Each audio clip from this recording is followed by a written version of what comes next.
Hey everyone, it's your favorite ubermensch. um, and today I want to talk about a person that I really admire. And I actually filmed the version of this video like a few months ago, but I couldn't really make it flow naturally, so we're giving it a shot again. And person that I'm talking about is um the Irish writer and artist Christy Brown. Um Now Christy was born in 1932 in Dublin, Ireland, to a poor family of what would eventually become, I believe, 22 children, 13 of whom survived past infancy. And he was born with my condition, cerebral palsy. And I'm gonna take off my glasses for this because I think it warrants it. And obviously, it being the 1930s and 40s, there weren't any resources for someone like Christy, the way there is now, right? Like, for example, there was virtually no way Christy could have gotten an education like I did. Although he did end up getting somewhat of an education at special clinic schools and stuff like that, but there's no way he was getting a master's degree like I have or other disabled people now have. Not that much. We're still everywhere in the world. We're still underemployed and undereducated for the most part. But at least we have some chance, you know what I mean? That's why my parents immigrated to the US from Guatemala. Anyway, the doctors told him there was no hope for him, but his mom, never gave up on him. She started teaching him how to read. He couldn't talk, he could only move his left foot.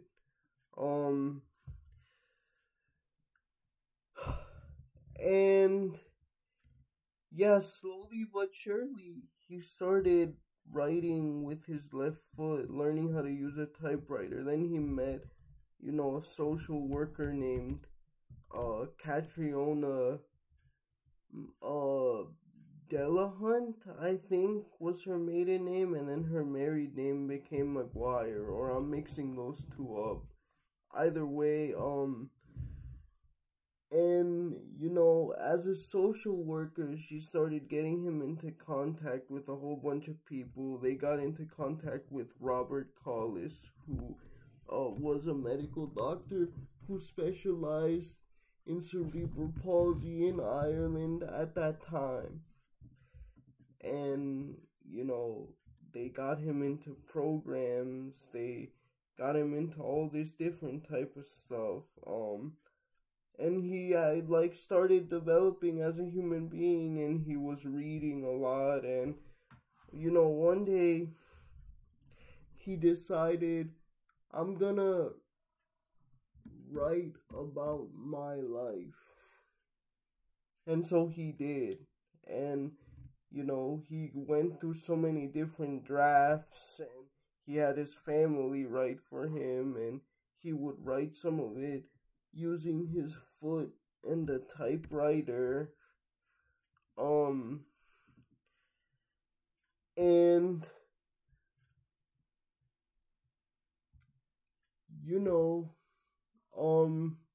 but he was, just as often happens with writers, it happens with me too, he was just not satisfied with it.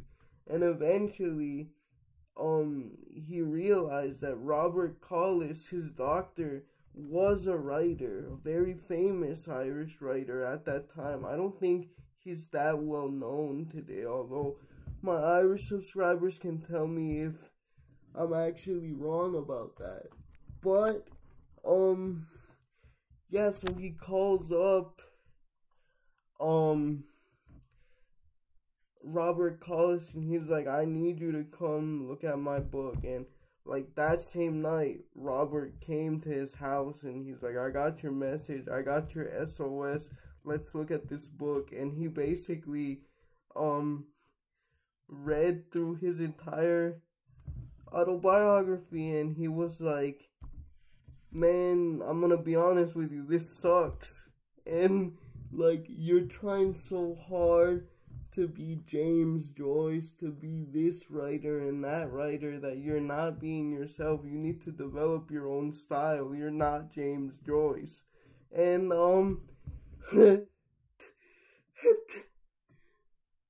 and basically, yeah, I mean, Robert Collis served as the editor and like liaison to a publisher for his eventual autobiography, My Left Foot.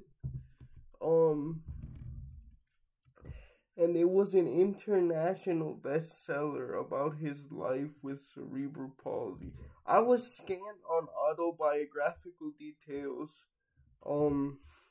about his life because I don't want to spoil it. There's a book which I think you should go read. I'll probably leave a link in the description to it. And it's interesting. I think in the US it's been out of print for a while because my copy, at least the one I got on Amazon, was actually imported from the UK. But I'm not sure about other countries. But I'll leave it there anyway. So anyway, yeah, My Left Foot is a bestseller. And to be honest, like this was in 1954 when it was published. So he would have been 22, going on 23. And to be honest, like, Christy became a bit of an overnight sensation. He became basically a Chad. Like, he was getting recognition from Irish writers, and here's probably the most important thing to his becoming a Chad, or being a Chad, or as I like to say, an ubermensch, because he was an ubermensch, as I think anyway, as classically conceived. And yeah, man, he starts getting fan mail, like girls, or I guess girls and women are literally telling him like, oh my gosh, you're so brave, you're so attractive, I want to marry you and stuff like that, I want you, and come live with me, and like, just like totally fangirling over him. And now keep in mind, I will let this slip, Christy, like most disabled people still today, and even more back then, in almost 70, 80 years ago, can you even imagine? He was not popular with the ladies. Not at all. So I just want you guys to imagine what it feels like for a guy where girls didn't even, like, he wasn't even a thought to them romantically or sexually. To go from being that to all of a sudden getting fan mail or girls fangirling over you and overnight. That's crazy, bro. But anyway, um he eventually started a correspondence with a woman 10 years older than he was from Connecticut, who was also way richer, and married. And they started what would become a 15-year emotional and physical affair that started with her sending him a letter about how much she liked him. And I mean, she was more of an English type person, like, I mean, English as in English literature, but she was married to a scientist, so they sort of bonded over, their shared love of literature. And what can I say, guys? Like, eventually they visited each other, and Christy essentially clucked this guy's wife. Her name was Beth Moore. And by clucked, I mean, of course, the other word. But the thing is, Beth Moore's husband, Diak, obviously couldn't take those L's. So, anyway, yeah, he clucked the guy, bro. What can I say? Like, literally, he went to go visit them, and the guy was probably like, oh, there's no way, my wife is freaking this disabled guy, cause that's obviously not possible. And it's like, when Christy went to go write his second book, called Down All the Days, which I haven't read. I haven't been able to find a copy. I don't know why it seems like in the US all of his works are out of print. Anyway, but when he went to go write that, he went to Beth Moore's house, and like, bro, at this point he was an alcoholic, so she basically told him, you're not getting any booze and you're not getting any Shreks until you write these chapters, my man. And it worked, because Down All the Days is considered his best work. And it was largely because she did that he was able to concentrate on writing so well.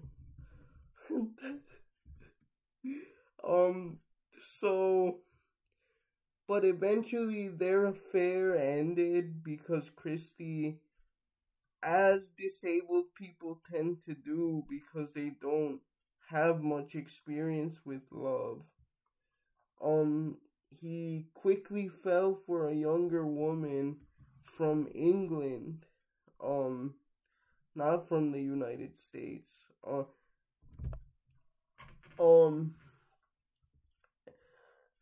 And they got married, bro. They got married, and she took him to Kent in England, away from his family, which his family didn't really like.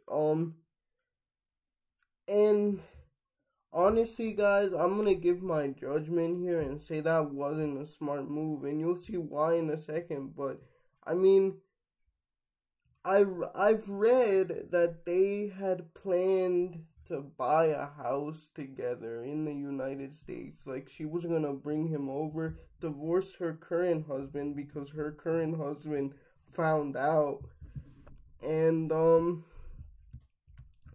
they were gonna live together. But Christy got torn away, or he flew on the wings of just his passion, unfortunately, and yeah, he messed up a good thing in my opinion. So yeah, they're in Kent. They got married in uh 1972, and they marry essentially for 9 years, and she's also an alcoholic, his new wife. And I mean, eventually, guys, his new wife let Christy choke on, I can't remember her name right now, I apologize, but she let him choke on some meat. Because if you're not aware, lots of people with cerebral palsy, although not necessarily all, every um person with cerebral palsy is different. Um, have trouble swallowing things, and so we need our food for the most part cut up. Um, or like, for example, like certain foods I literally just can't eat because it's too much chewing, and my muscles in my throat and in my mouth are not strong enough. Like celery, for example. Unless you boil the celery, I can't eat it. Um, anyway, she didn't cut his food one day, and they were mad at each other, and they abused each other.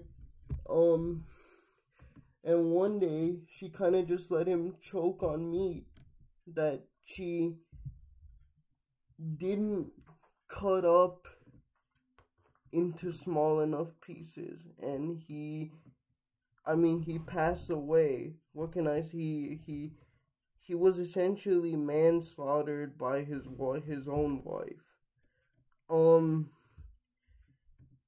And I mean, I'm not even gonna get into what I think about how the justice systems all over the world treat crimes against the disabled. But I do just want to say, like, I'm not trying to be unfair to his wife or anything like that, or downplay the fact that Christy, it also seemed like he was pretty abusive verbally, especially, even though he couldn't uh talk.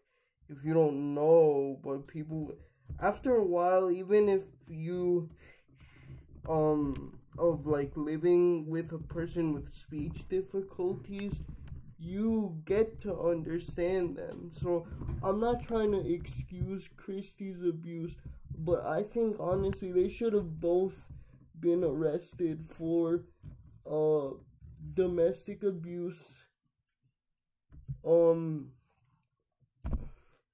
But anyway, yeah, so Christy passed away, but I think, to be honest, if we're talking about Chads, and if we're talking about ubermensch, then Christy undoubtedly qualifies as one.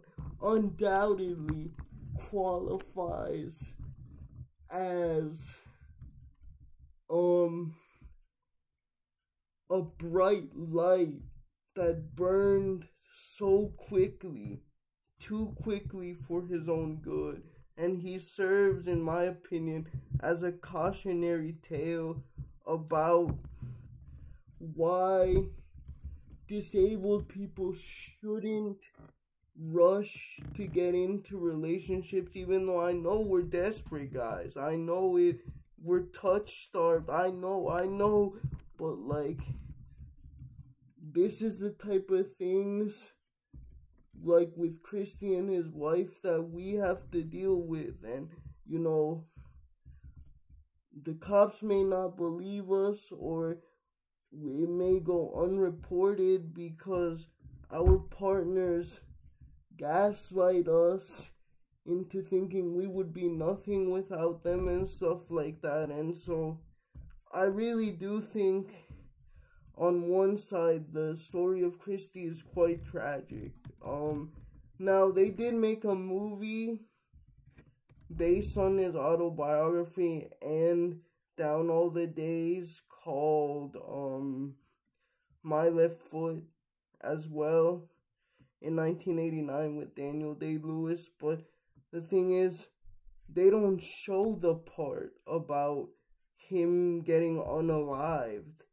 They end it happily, and I can understand why they would do that, but I think it just plays into the, oh, disabled people have to be an inspiration narrative that is so damaging to the community. Anyway, yeah, so guys, if you want to be a disabled Chad, just make an international bestseller, bro. Just have your doctor be a renowned national writer in your country, bro. Trust me, bro.